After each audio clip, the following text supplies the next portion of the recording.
So we're sitting here in 2024, and the United States has this drug. It costs pennies. It's universally available, Right. and it is literally 100% effective at preventing newborns from suffering these just catastrophic bone deformities, profound deafness, severe brain damage. We've had this exact drug for 80 Yeah, years. since the 1940s. Right. Yet this year alone, nearly 4,000 babies were born suffering from this exact disease. Staggering. It really is. I mean, that's a roughly tenfold increase in just the last decade. 4,000 newborns physically maimed or killed by a completely preventable infection just because the medical infrastructure designed to catch it has, well, it's just been quietly allowed to collapse. Exactly. And it really forces us to look at the disease responsible, not just as a biological pathogen, but as an indictment of the system itself. Welcome to our deep dive. Today, we're looking at the disease historically known as the great imitator, syphilis.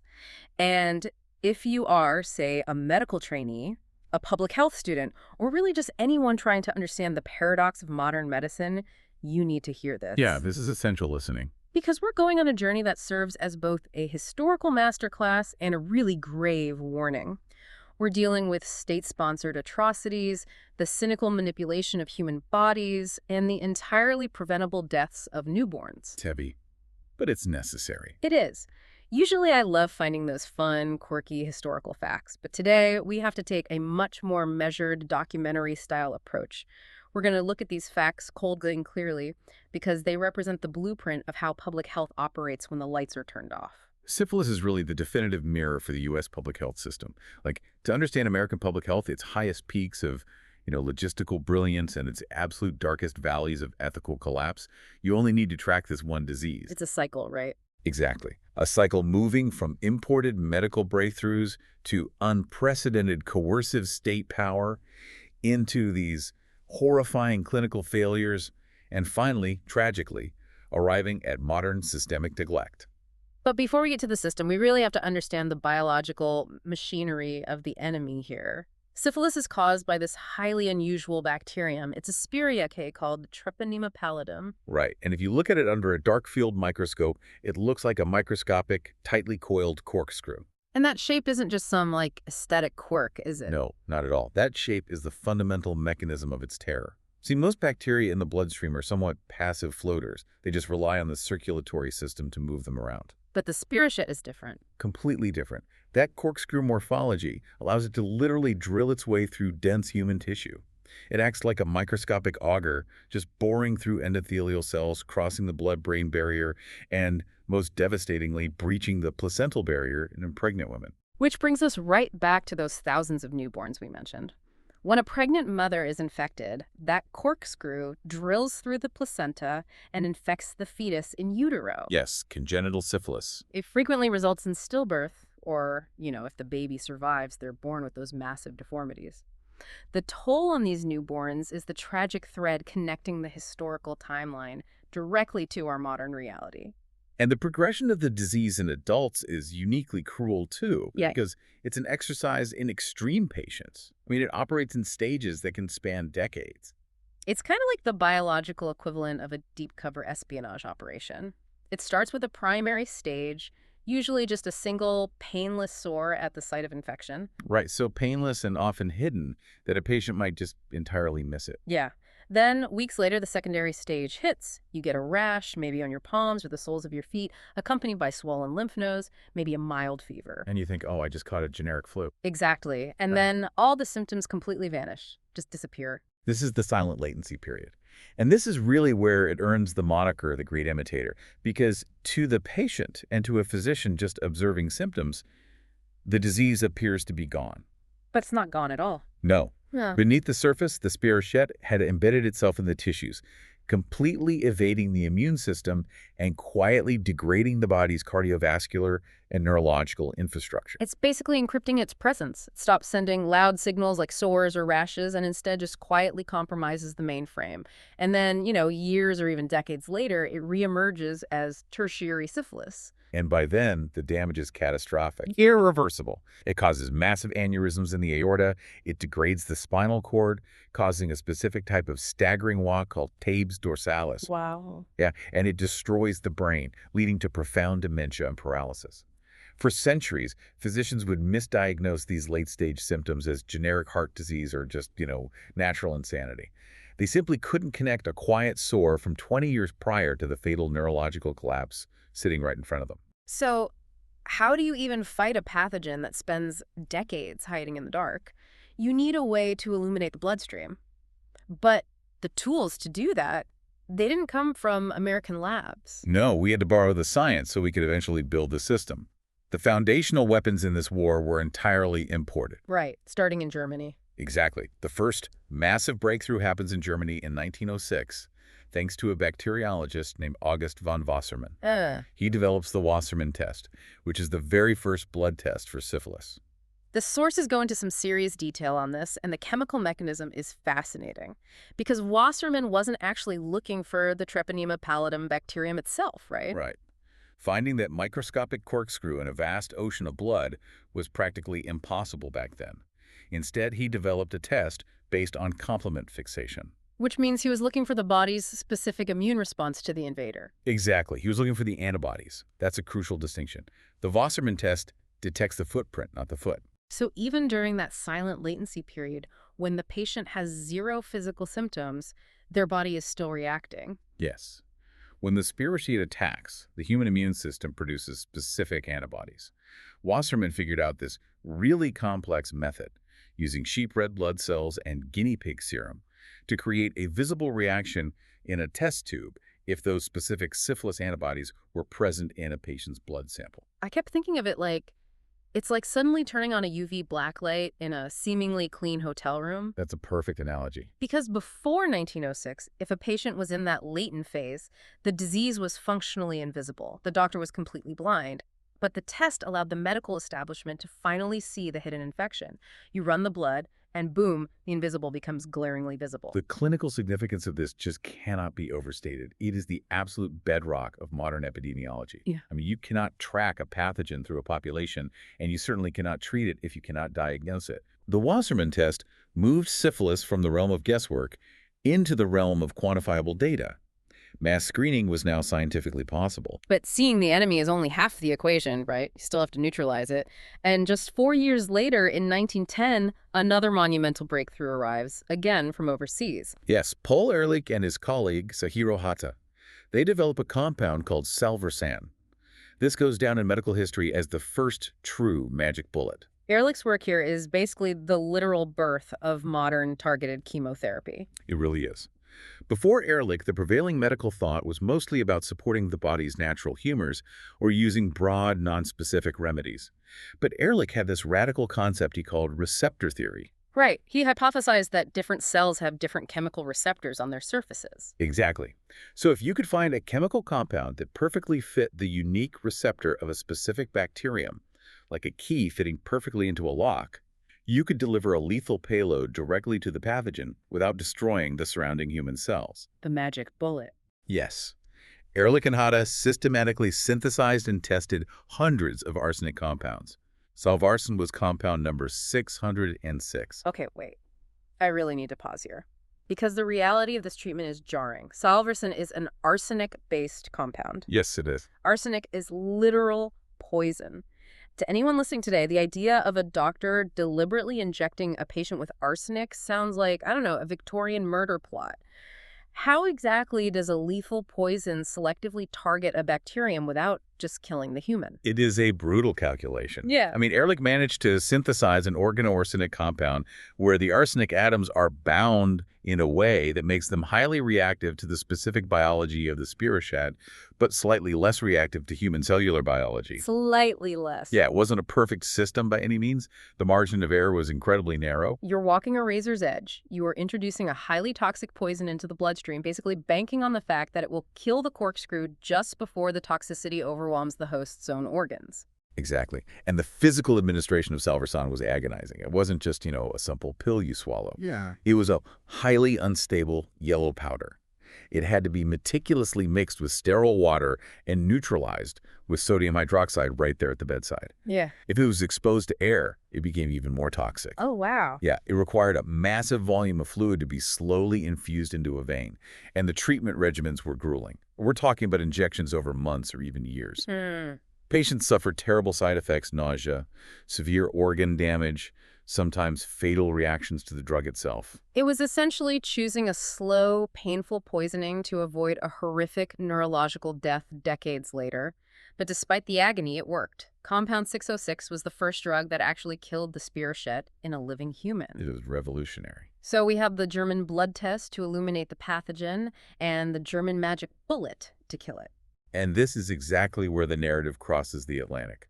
Because while the laboratory science was European, the massive logistical deployment of these tools and the staggering coercive force required to administer them across a population would be uniquely American. Because having a drug in a lab doesn't cure a disease in a population. To do that, you need infrastructure.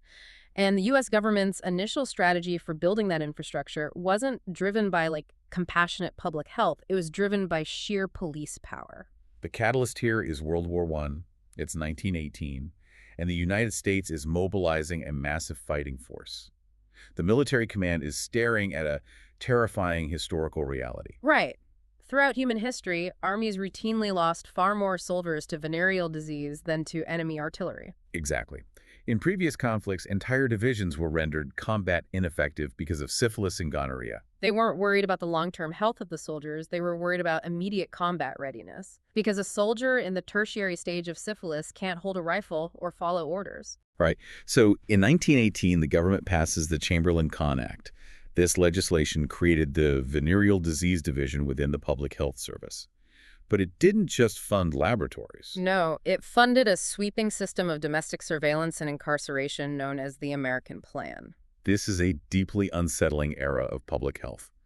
Under the American Plan, the federal government essentially authorized local police forces and health boards to act as a unified dragnet. A dragnet targeting women. Yes, they targeted tens of thousands of women, specifically focusing on poor women, suspected sex workers, or really simply young women found lingering too close to military training camps. The legal gymnastics used here are breathtaking because these women weren't being arrested for a traditional crime. No, they were being detained under the broad, sweeping powers of quarantine. Right. Local police would just scoop women off the street without warrants. They were taken to holding facilities and forcibly subjected to the Wassermann test and invasive physical examinations. And if that Wassermann test came back positive, if the black light showed the invisible infection, the concept of civil liberties simply evaporated. Just gone. Completely. There was no trial. There was no due process. These women were incarcerated in locked, state-run hospitals, repurposed workhouses, or specially constructed detention facilities until they were deemed non-infectious.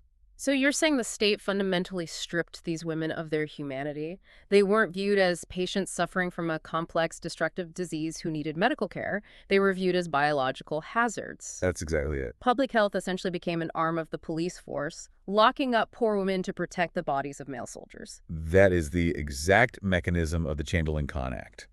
And it established a lingering, dangerous operational precedent in American medicine. It's the reality that when state power is mobilized against a disease during a crisis, that power almost inevitably falls hardest on the marginalized and the powerless. Yeah. The system optimized for military readiness, and the acceptable collateral damage was the bodily autonomy of tens of thousands of women. The war eventually ends, the American plan scales back, but the disease remains deeply entrenched in the civilian population. And the tools to fight it are still incredibly difficult to use. Salvarsan is still highly toxic and expensive. Right.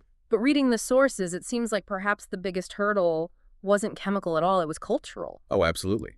We move into the 1930s, and we encounter a figure who completely alters the trajectory of this history, Surgeon General Thomas Parran. To understand the sheer scale of what Parran faced, you really have to look at the social reality of the mid-1930s. Syphilis was not viewed as a biological infection. It was viewed as a profound moral failing. It was seen as the physical manifestation of sin. Right. The stigma was so intense that the word itself was entirely taboo in polite society. It was literally scrubbed from newspapers. Yes, and the most famous example of this is in 1934. Thomas Parran was scheduled to give a national radio address regarding public health initiatives. He submitted his script to the network executives. And they effectively censored the Surgeon General of the United States. They absolutely did. They told him he absolutely could not say the word syphilis on the air. It was deemed too offensive for the American family's ears. So Parran refused to self-censor, and he was subsequently cut off the air. It's just a stunning historical detail. He is the top medical officer in the country, and he is legally and culturally prohibited from even naming the pathogen that is killing hundreds of thousands of citizens. But Parran recognized that this silence was the greatest ally the spear shade had. Ah, I mean, stigma thrives in the dark. right. As long as people were too ashamed to get tested and doctors were too polite to mandate the Wassermann test, the latent infections would just continue to quietly destroy the population. Before Parran could deploy clinics, he had to completely re-engineer the cultural narrative. He understood that you can't fight a biological war with moral weapons. So he goes on the offensive. He breaks the taboo through sheer political willpower and really brilliant public relations. In 1937, he publishes a book called Shadow on the Land. And it becomes a massive bestseller. It does. The brilliance of Shadow on the Land is how coldly clinical it was. Parran aggressively stripped away the Victorian moralizing. He presented syphilis not as a punishment for promiscuity, but as a standard epidemiological crisis. He used data. Exactly. Data, charts, and stark economic arguments to show how the disease was draining the nation's productivity. He argued that a spirochete doesn't care about a patient's moral character, so neither should the public health apparatus. It was a massive reframing, and it worked. By forcing the public to actually look at the data, Parran built the political capital necessary to demand systemic change. That crusade led directly to the National Venereal Disease Control Act of 1938. This is arguably the operational peak of the public health service. The 1938 Act represented an unprecedented alignment of institutional power. It poured millions of federal dollars down to the state and local levels. And it wasn't just funding for abstract research, right? It was funding for physical brick-and-mortar infrastructure. Yes, they were finally building the machine to match the scale of the disease. They set up thousands of free public testing clinics. They subsidized the production of Salvarsan to make it accessible to the working class.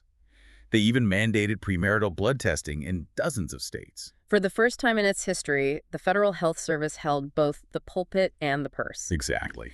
They had the newly won cultural authority to dictate policy and the massive federal budgets to execute it. This era proves that national laws and sheer funding levels entirely shaped the success of public health.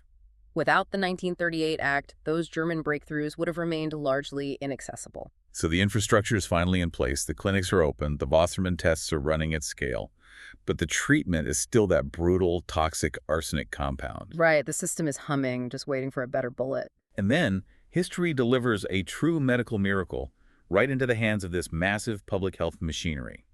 In 1943, Dr. John Mahoney, working at a marine hospital in Staten Island, definitively demonstrates that a new experimental antibiotic can cure early-stage syphilis safely and rapidly. That antibiotic is penicillin. Yes. The shift from Salvarsan to penicillin is it's like moving from a musket to a laser. No more months of agonizing, toxic arsenic injections that might kill the patient before curing them.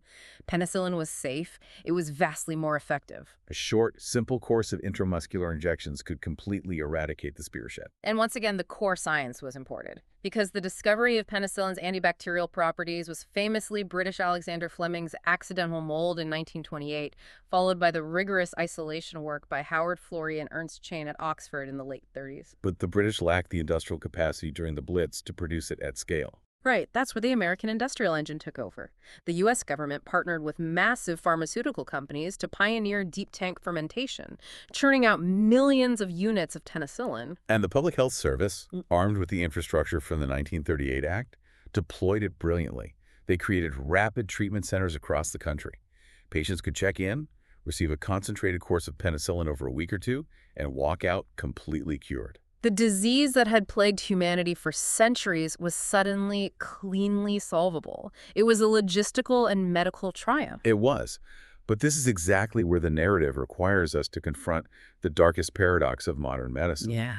Because at the exact same moment that the U.S. government was mass-producing this miracle cure and saving millions of lives, that very same agency, utilizing that exact same sweeping power, was perpetuating horrifying atrocities on the bodies of the marginalized. We have to talk about Tuskegee. The official title of the project was the Tuskegee Study of Untreated Syphilis in the Negro Male.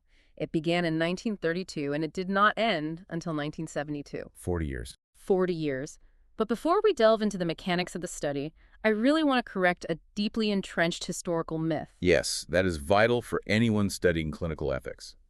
There is a pervasive belief that the Public Health Service deliberately injected the men in Alabama with syphilis.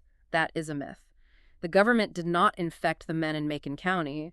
The men already harbored the infection when they were recruited. The clinical reality of the crime is actually far more insidious than deliberate infection. The crime was a staggering, decades-long campaign of calculated deception and the active bureaucratic withholding of life-saving medical care. The researchers went into Macon County, Alabama, which was a deeply impoverished rural area.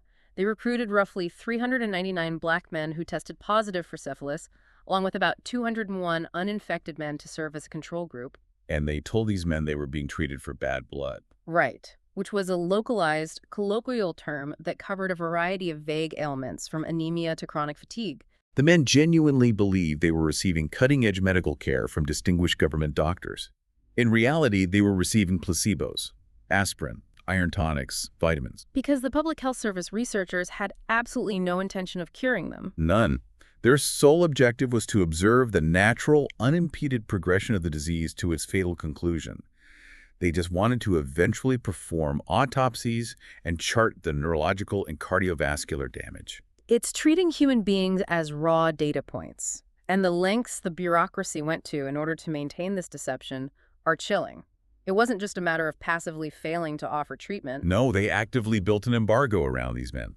They provided local physicians in Macon County with lists of the subjects' names, explicitly instructing those doctors not to treat them if they sought help. And the ethical abyss deepens profoundly in 1947. Right, because 1947 is when penicillin becomes the widely available, undisputed standard of care for syphilis across the entire United States. The rapid treatment centers we just talked about are operating at full capacity. The cure is cheap, safe, and entirely controlled by the very agency running the study. At this point, the original premise of merely observing untreated syphilis collapses completely because treatment is now universally accessible. Yet, the Public Health Service researchers deliberately chose to extend the study. They took active, aggressive measures to ensure the men in Tuskegee never received penicillin. Yes. During World War II and its aftermath, when some of these men registered for the draft and were diagnosed with syphilis by military doctors, the PHS researchers intervened directly with the draft boards to have the men exempted from standard treatment protocols. So you're saying it was basically an algorithm optimizing for autopsy data over human survival. The system recognized that curing the men would ruin the 40-year data set, so it actively condemned them to blindness, insanity, and death just to preserve the integrity of the charts. That is precisely what happened. It highlights a terrifying reality of institutional momentum. The study just kept running, generation after generation of researchers rotating through the project, reading the data, presenting papers at medical conferences, and never once stopping the machine to hand these men a simple antibiotic. And as staggering as Tuskegee is, it doesn't exist in isolation. There is a second parallel atrocity that occurred during this exact same era of peak government power, an atrocity that directly answers the myth we just corrected. Yes. Because while the government didn't infect the men in Alabama, they did deliberately infect people somewhere else. We must look at the Guatemala experiments. This was a completely separate study that ran from 1946 to 1948. It was funded by the National Institutes of Health and directed by the Public Health Service. In Guatemala, the researchers had a different clinical question. They knew penicillin cured syphilis, but they wanted to know if it could act as a prophylactic. Could a dose of penicillin prevent a person from contracting the disease if they were exposed? And to test that, you obviously need a population of healthy people to get infected. So the United States government deliberately, intentionally infected more than 1,300 Guatemalans with syphilis, gonorrhea, and chancroid. And they specifically targeted populations that possessed absolutely no capacity to consent. They used prisoners, conscripted soldiers, and patients locked in state-run psychiatric hospitals. The methodology is nightmarish. Initially, they paid sex workers who were known to be infected to visit the prisons and sleep with the inmates. But when that proved too inefficient for the researchers' data models, they moved to direct manual inoculation. They literally poured infectious material containing the live spirochete into open abrasions they created on the men's bodies. Oh my God. In some of the most horrifying cases involving the psychiatric patients, they injected the bacteria directly into their spinal fluid. It was complete abandonment of fundamental medical ethics. What I found most chilling in the sources is the overlap. This isn't just the same agency, it is the exact same network of doctors. Dr. John Cutler is the prime example. Yes, John Cutler is the physical connective tissue between these horrors. He was the public health service physician who was sent to Guatemala to direct the deliberate infection experiments in the 1940s. And then? And later in his career, he returned to the United States and became a prominent researcher, Yeah. deeply involved in overseeing the Tuskegee study. He moved seamlessly from deliberately infecting prisoners in Central America to actively denying penicillin to black men in Alabama, and he did it all under the prestigious banner of the federal government. When you synthesize the historical expert accounts, especially the groundbreaking research by historian Susan Reverby, who actually discovered the lost Guatemala files in the archives decades later, a very stark conclusion emerges. What's that? These crimes did not occur because the public health service was underfunded or struggling or lacking in scientific knowledge. They happened because the service was so powerful. Right. They had the 1938 Act, they had the penicillin deep tanks.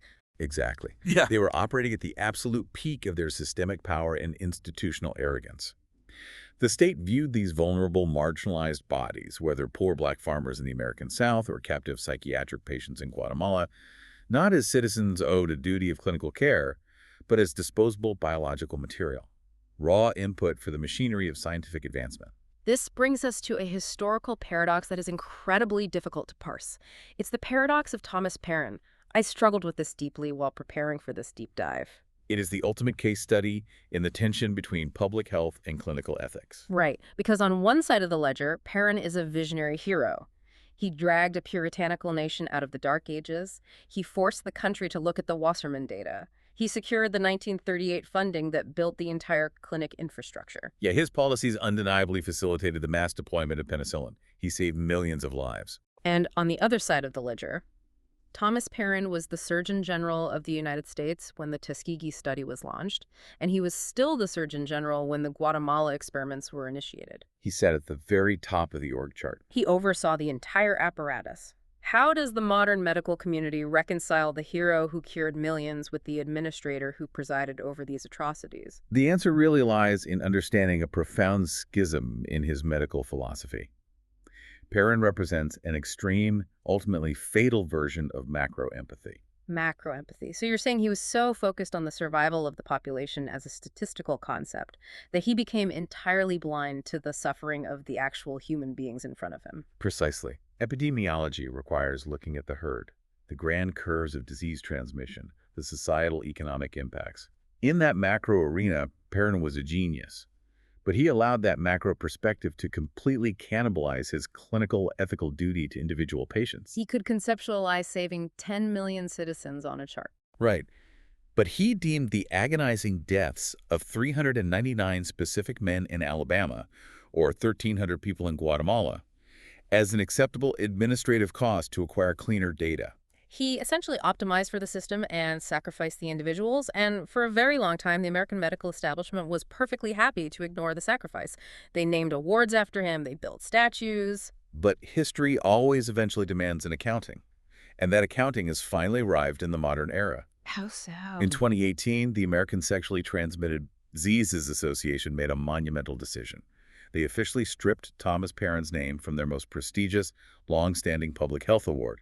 They renamed it entirely. And their stated reason wasn't some vague realignment of values. They explicitly cited his complicity in and failure to stop the atrocities of Tuskegee and Guatemala. It is a definitive modern judgment on the nature of state power.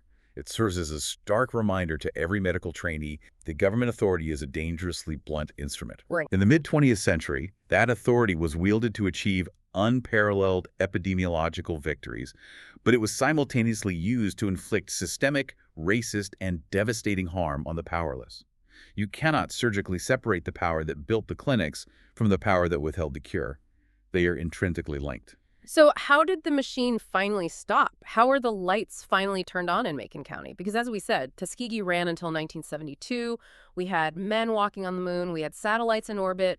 And the United States government was still actively conspiring to deny basic antibiotics to these men. Yeah. It didn't stop because the Public Health Service suddenly experienced a moral awakening, did it? No, institutional momentum rarely self-corrects. No. It stopped because of external exposure. It stopped because of a whistleblower named Peter Buxton, who leaked the details to the press, and an investigative journalist named Gene Heller. Right. On July 25, 1972, Heller published a devastating devastating expose on the front page of the Associated Press, laying bare the 40-year deception for the entire world to read. The public outcry was instantaneous and overwhelming. The government was forced to immediately, unceremoniously, shut the study down. The fallout from Heller's article fundamentally re-engineered the landscape of American medicine. The outrage directly catalyzed the passage of the National Research Act of 1974. That specific legislation birthed the modern system of human subject protections that governs every clinical trial today. The creation of institutional review boards, the absolute legal mandate for informed consent, the stringent protocols for protecting vulnerable populations, all of those ethical guardrails exist as a direct reactive measure to the horrors of Tuskegee. It forced the system to acknowledge that the pursuit of scientific knowledge does not supersede basic human rights. And eventually, painfully late, the apologies followed. Yes. In 1997, 25 years after the study was exposed, President Bill Clinton issued a formal apology on behalf of the United States government to the survivors of Tuskegee. Herman Shaw, one of the very few men who actually lived through the entire 4-decade ordeal, was present at the White House to hear it. And later, in 2010, the U.S. government issued a formal international apology to Guatemala following Susan Reverby's publication of the Cutler files. So we have the exposure, we have the stringent ethical guardrails implemented, we have the historical apologies, and we have penicillin, a drug that remains incredibly cheap, widely available, and functionally 100% effective at curing the infection. By every metric of scientific and social progress, the narrative of syphilis should conclude right there.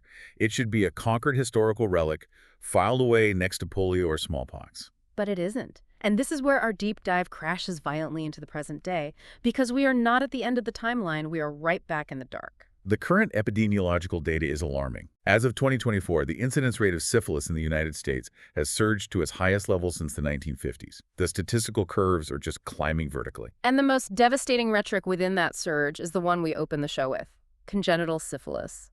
In 2024, nearly 4,000 babies were born infected with the spirochete. 4,000 newborns suffering from a disease that we have known exactly how to prevent since 1943. It represents a systemic collapse of basic public health infrastructure. The frustration here is profound. When you look at the mechanism of congenital syphilis, it is so easily intercepted. It really is.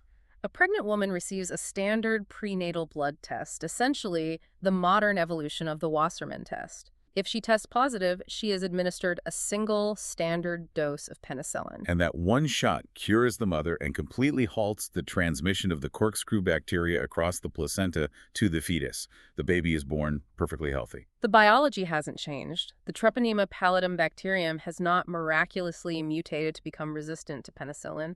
The drug works exactly as well today as it did for Dr. Mahoney in 1943. So if the bacteria hasn't changed and the cure hasn't changed, why are 4,000 babies suffering?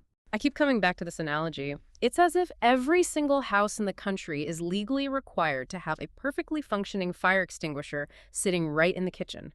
We have millions of them. They are cheap. They work perfectly. The penicillin? Exactly. But houses are burning down to the ground anyway with people inside them because the city council quietly decided to defund the department responsible for installing smoke detectors. We have the extinguisher, but nobody is sounding the alarm until the roof is already caving in. That analogy captures the structural failure perfectly. The resurgence of syphilis is not a failure of laboratory science. It is a direct consequence of historical policy choices regarding infrastructure. We are witnessing the physical manifestation of decades of chronic disinvestment. We're talking about the systematic dismantling of the very clinics that Thomas Parran helped build in 1938. Yes. Over the last 2 decades, specialized municipal STI clinics, which traditionally served as the frontline defense and the primary point of contact for marginalized communities, they've been aggressively defunded. They have had their operating hours slashed, their staff reduced, or they have been shuttered entirely by budget cuts. The infrastructure that was designed to actively seek out the hidden disease has been dismantled. And this is compounded by massive gaping holes in the broader healthcare system, specifically regarding prenatal care. The demographics of the modern resurgence tell a very clear story. The women who are most vulnerable to syphilis today are overwhelmingly those living on the margins of the healthcare system. Right. They are women facing deep poverty, housing instability, substance use disorders, or those who simply lack basic, reliable health insurance. Because of these systemic barriers, they often do not have access to consistent early prenatal care. And if a pregnant woman doesn't see a doctor in her first or second trimester, she never gets that routine blood test. The invisible espionage of the latent phase continues entirely uninterrupted. The modern equivalent of the Wassermann blacklight is never turned on. The system simply isn't looking for it. So the mother remains undiagnosed and untreated, the corkscrew breaches the placenta, and the newborn pays the catastrophic physical price for the state's administrative apathy. Those 4,000 cases of congenital syphilis aren't just an unfortunate statistical anomaly. They are the exact physical measurement of the American public health system's retreat. They are the brutal, tangible cost of political disinvestment. In 1937, Thomas Parran fought a cultural war to drag this disease out of the shadows, to name it, and to build a system to eradicate it. And today, through sheer bureaucratic neglect, we have allowed the system to decay, and the great imitator has quietly crept right back into the dark. It perfectly completes the cycle we outlined at the start. We began with the triumphs of imported science and the massive mobilization of government power. We descended into the dark abyss of Tuskegee in Guatemala, where that same power was used to actively exploit and experiment on marginalized bodies. And now, we have arrived at a modern era where marginalized populations are no longer actively experimented on, but they are passively, systemically neglected. The mechanism of the harm has evolved. Exactly, from active, malicious exploitation to passive, bureaucratic indifference. But the outcome for the vulnerable, the untreated disease, the dying newborns, remains tragically constant. So let's pull all of these threads together. We started by looking closely at a microscopic corkscrew that evades the immune system through decades of patience. We saw German bacteriologists invent the black light to reveal it and the toxic magic bullet to kill it. Right. We watched the United States military leverage quarantine laws to lock up tens of thousands of women without trial. We saw Surgeon General break a national radio taboo to secure the funding that built a massive clinic infrastructure. We marveled at the industrial triumph of penicillin. And then we stared directly into the abyss of Tuskegee in Guatemala. Witnessing a powerful bureaucracy coldly deny that miracle cure to hundreds of captive marginalized men just to preserve their data sets. And finally, we arrived back in 2024, standing amidst the ruins of those clinics, watching preventable congenital cases skyrocket because we simply stopped funding the smoke detectors. The history of syphilis proves that the pathogen is merely the biological constant. The variable is always the system. The disease is a mirror reflecting our societal values. Yeah. It shows us what we are capable of when we combine funding, science, and ethical purpose. And it shows us the horrifying human cost when we deploy power without ethics or when we simply choose to look away. It shows us exactly where the cracks in the foundation are. And that leaves me with a final lingering thought, something I want you to carry with you today. We've just spent an hour detailing how a pathogen that has been cheaply and totally curable for 80 years can come roaring back into the population simply because we allowed our basic public health infrastructure to rust away. Because we just stopped paying attention. Exactly. So you have to ask yourself, what other conquered diseases are just waiting in the shadows right now, probing those cracks in our system? If the clinics are closed and the black light is permanently turned off, what else is standing right there in the dark?